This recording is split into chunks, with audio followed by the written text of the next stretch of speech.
Pag-usapan natin ang stage of money management. Una is dapat matuto tayong mag-make money.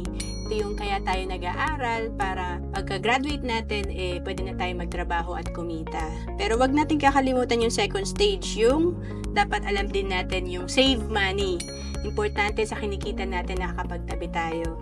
And grow money para kumita pa at lumago ang ating pera. Importante ay tayo ay marunong mag-invest and protect money. Ibig sabihin, dapat meron din tayong insurance or protection, lalo na pag breadwinner ka.